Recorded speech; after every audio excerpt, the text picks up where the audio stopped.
గత 20 సంవత్సరాలుగా కాలువగట్టున నివాసం ఉంటున్న నిరుపేద యానాదుల కుటుంబాల పరిస్థితిని అడిగి తెలుసుకున్నారు. వారి ఇబ్బందులను విని తీవ్రంగా చలించిపోయారు.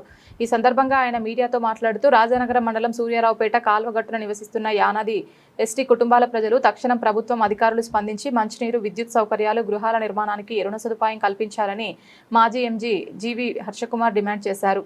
కనీస విద్యుత్, మంచినీరు సదుపాయం లేని దుస్థితిలో సుమారు 45 కుటుంబాలకు చెందిన 200 మందికి పైగా జీవనం సాగించడం దారుణమన్నారు. ముగ్గురు ఎమ్మెల్యేలు వారి వద్ద నుంచి ఓట్లు దండుకోవడమే తప్ప వారి సమస్యలను పరిష్కరించలేదని ధ్వజమెత్తారు. నీళ్ళు ఇవ్వడం మానేసిన తర్వాత ఏళ్ళు రోజుకి 3 ట్యాంకర్లు నీళ్ళు తెప్పించుకుంటారు. ఒక ట్యాంకర్ 1000 రూపాయలు, 3000 పెట్టి నీళ్ళు కొనుక్కున్నారు సమ్మర్ అంతా. వీళ్ళకి స్నానం చేయాలన్నా, మంచినీళ్ళు తాగాలన్నా, ఏం చేయాలన్నా నీళ్ళే, అంతకు మించి ఏమీ లేదు. ఈ గృహాలు మీరందరూ ఇప్పుడు చూశారు. ఏ గృహానికి కూడా గచ్చు లేదు. ఒక వర్షం వస్తే ఇంట్లోంచి నీళ్ళు వెళ్ళిపోతాయి. పాములు వెళ్తాయో తెలియదు, కప్పలు వెళ్తాయో తెలియదు, తేళ్ళు వెళ్తాయో తెలియదు. అంటే వీళ్ళకి కరెంటు లేదు, నీళ్ళు లేవు, కనీస అవసరాలు ఏమీ లేవు. కానీ ఇక్కడ రాజమండ్రికి 10 కిలోమీటర్లు కూడా ఉండదు ఇది రాజమండ్రికి.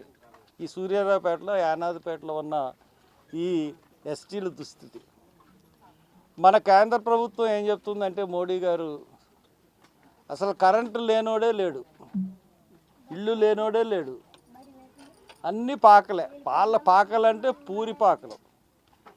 అసలు ఈ పాకల్లో నివాసయోగ్యం ఉండగలరా అన్న పరిస్థితులు మనం ఇక్కడ చూసాం. దారుణమైన పరిస్థితుల్లో ఇక్కడ ఈ ప్రాంతం అంతా ఉంది. అందుకనే మిమ్మల్ని నేను చేశాను. నేను ఎండిఓ గారితో మాట్లాడాను. ఎండిఓ గారితో మాట్లాడి, అమ్మ కొంచెం వాటర్ ఇప్పించండి అమ్మ, వాటర్ ఇప్పిస్తే నీళ్ళు పట్టుకుంటారు, వాళ్ళు రానివ్వట్లేదు, వీళ్ళు దొరకలేని పరిస్థితుల్లో ఉన్నారంటే నాతో అలాగని చెప్పింది. కానీ ఎన్నిసార్లు ఫోన్ చేసినా వాటర్ ఇవ్వలేదు. తర్వాత ఎస్సీ గారికి ఫోన్ చేశాను, తిలక్ గారికి. ఆయన కొంచెం పేద ప్రజల పట్ల ఒక మంచి అభిమానంతో ఉంటాడు అన్న ఒక పేరు ఉంది ఆయనకి. దాని గురించి ఆయనకు ఫోన్ చేసి ఇక్కడ పరిస్థితి చెప్తే కరెంట్ ఆయన కూడా ఇవ్వలేదు. 10 రోజులు అయిపోయింది. ఇదే ఆక్యుపేషన్లో అవతల గృహాలన్నీ ఉన్నాయి. అంటే ఇరిగేషన్ ఆక్యుపేషన్లోనే ఈ పార్ట్ దాటిన తర్వాత గృహాలన్నీ కొంతమంది కట్టేసుకున్నారు ఇల్లు. వాళ్ళన్నిటికీ కరెంట్ ఉంది, నీళ్ళు ఉన్నాయి. అక్కడి నుంచి ఇటేపు అంతా కరెంట్ లేదు, నీళ్ళు లేవు. ఏంటి వివక్ష? అంటే మోడీ గారు లేకపోతే చంద్రబాబు నాయుడు గారు పేదలకి నీళ్లు కానీ కరెంటు కానీ ఇవ్వద్దని అధికారులకు ఆదేశించారా ఏంటో అన్నది మాకైతే తెలియట్లేదు. ఇది పరిస్థితి. మీరు వీళ్ళ దగ్గర ఏమమ్మా వాటర్ కార్డులు ఉన్నాయా? అందరి దగ్గర వాటర్ కార్డులు ఉన్నాయి. ప్రతి ఒక్కళ్ళ దగ్గర అందరు వాటర్ కార్డులు పెట్టుకోండి, ఆధార్ కార్డులు పెట్టుకోండి. ఆధార్ కార్డులు పైకి పెట్టండి. ఆధార్ కార్డుకి వచ్చేట వాటర్ కార్డు ఒకటి చేసి పెట్టండి. ప్రతి ఒక్కరికి ఓటు వేయించుకుంటున్నారు వీళ్ళతో. ప్రతి ఓళ్ళకి ఓటు వేయించుకుంటున్నారు. ఆధార్ కార్డు, ఓటర్ కార్డు అందరూ ఓట్లు వేస్తున్నారు 20 సంవత్సరాల నుంచి. కానీ వీళ్ళకి కనీస సౌకర్యాలు కూడా ఇవ్వట్లేదు. వీళ్ళకి దగ్గర పన్నులు మామూలుగా మీకు తెలుసు, మందు షాపుల్లోనే లాగేస్తారు వీళ్ళు డబ్బు అంతా. కాబట్టి మందు షాపుల్లోనే లాగేస్తారు మీ డబ్బులు. అది పరిస్థితి. ఇది పరిస్థితి. ఈ యానాదిపేట, రాజారావు, సూర్యారావుపేటలో ఉన్న పరిస్థితి. నా ఉద్దేశం ఏంటంటే రాజమండ్రి ప్రెస్కి కొన్ని విలువలు ఉన్నాయి. కనీసం మీరు దీన్ని చూపెట్టని బట్టైనా ఈ పేటకి ఏమన్నా మోక్షం వస్తుందేమో అని ఒక ఆశ. ఈ కలెక్టర్ అన్న వచ్చి ఇక్కడ పరిస్థితుల్ని చూసి ఏమన్నా చేస్తారని ఒక ఆశ. ఇవాళ ఎన్నో తారీఖమ్మా? 27. ఇవాళ 27.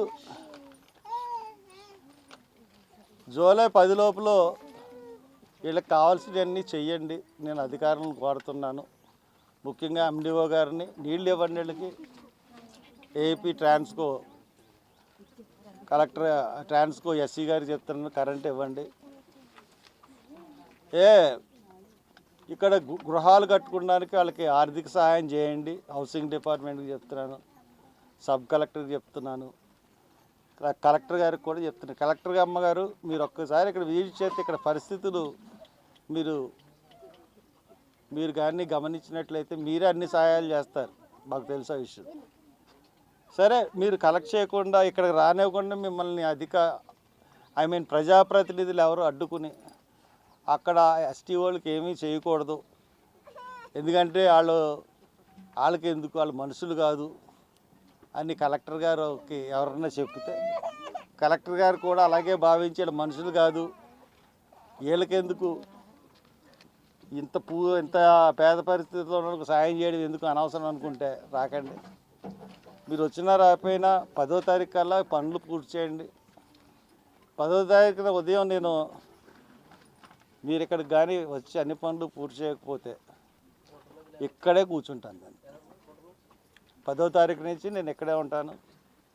అధికారులకు చెప్తున్నాను, నిరాహార దీక్ష కూర్చుంటాను. మీరు పనులు చేసేంత వరకు నిరాహార దీక్షలోనే ఉంటాను, మీరు వచ్చి చేసే వరకు. ఈ లోపల పనులు పూర్తి చేసుకుంటే మటుకు మంచిది, ఎందుకంటే 2 వారాలు మీకు టైం ఇస్తున్నారు. ఈవేళ 27, జూలై 10. కాబట్టి ఎందుకంటే వీళ్ళ పరిస్థితులు చూసిన తర్వాత నాకు చాలా దుఃఖం అనిపించింది. భారతదేశంలో ఇటువంటి పరిస్థితులు ఉంటే మన దేశ నాయకులు, రాష్ట్ర నాయకులు అరచేతిలో స్వర్గం చూపెడుతున్నారు. అందువల్లనే ఈ నిర్ణయం తీసుకున్నాను. ఈ పరిస్థితులన్నీ చూసి దానికి అనుగుణంగా అధికారులు ప్రవర్తించమని కోరుతున్నాను. మీరు ఏమైనా క్వశ్చన్లు ఉంటే అడగండి. 40 ఫ్యామిలీలు ఉంటాయి అనుకుంటాం. ఇంకా ఒక 250 మంది జనాభా ఉంటారు. ఈ ప్రభుత్వం తలుచుకుంటే 1 నిమిషం ఈ పని. ఇంకా అడగండి, ఇది ఎన్ని సంవత్సరాలు అడగండి. ఎవరికైనా అర్జీలు పెట్టారా మీరు? కలెక్టర్ గారికి పెట్టారట. ఏ కలెక్టర్ గారికి పెట్టారు? ఎవరు పేరు తెలుసా? ఆడావిడ మగావిడ? ఆడావిడ ప్రశాంతి గారా?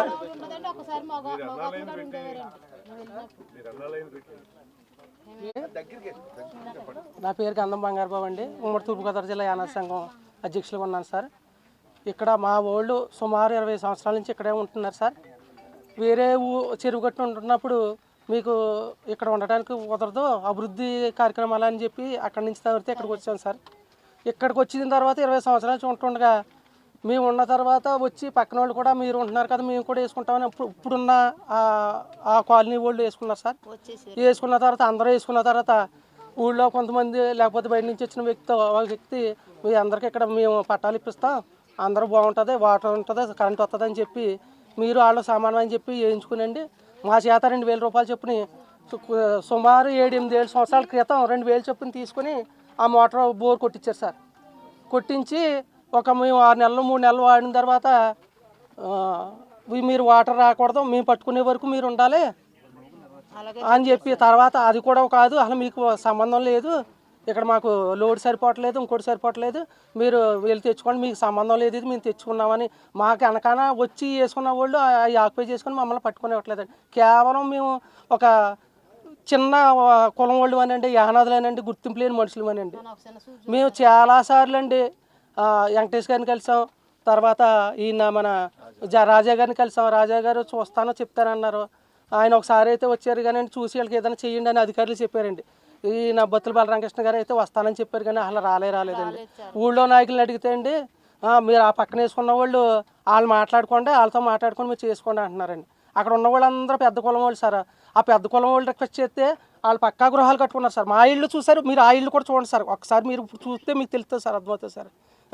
పెద్ద కులం వాళ్ళు చేసిన వాళ్ళకి అదే రిక్వెస్ట్ సార్ అడిగారు ఇందాక, వాళ్ళని రిక్వెస్ట్ చేసి చేసుకున్నారండి, మాట్లాడుకుని చేసుకున్నారండి. మేము 100 సార్లు తిరిగాం సార్, 100 సార్లు తిరిగాం సార్. 100 సార్లు తిరిగినా అంటే మేము ఒక యానాది జాతికి చెందిన వాళ్ళం కాబట్టి, ఒక ట్రైబల్స్ కాబట్టి అండి, మమ్మల్ని పట్టించుకునే వాళ్ళు లేరు కాబట్టి అండి.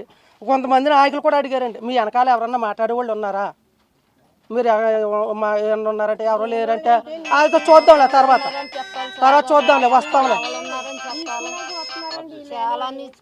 తర్వాత చూద్దాం వస్తాంలే వచ్చి చేస్తామని చెప్పి ఎవరో రాలేదు సార్. ఎండిఓ గారిని కలిసాం సార్, ఎమ్మెల్యే గారి దగ్గరికి వెళ్ళామండి, ఆ కలెక్టర్ ఆఫీస్లో 4 సార్లు పెట్టాం సార్. ఇంక మాకు ఏ దారి దొరకక ఒక అన్న చెప్తే ఇలాంటి కార్యక్రమం అంటే ఒక అరసన్నయ్య గారు ఇలాంటి లేని వాళ్ళకి ఏ పార్టీకి సంబంధం లేకుండా ఆయన ఏ పార్టీ అయినా ఏ మతమైనా ఏ కులమైనా కాదు ఇలాంటి అవసరాలకి చేస్తే అని తెలిస్తే మనం మే నెలలో సార్ దగ్గరికి వెళ్ళాం సార్.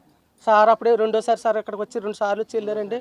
ఇది 3వ సార్ 3వ వచ్చి సార్ పట్టించుకున్నాం సార్.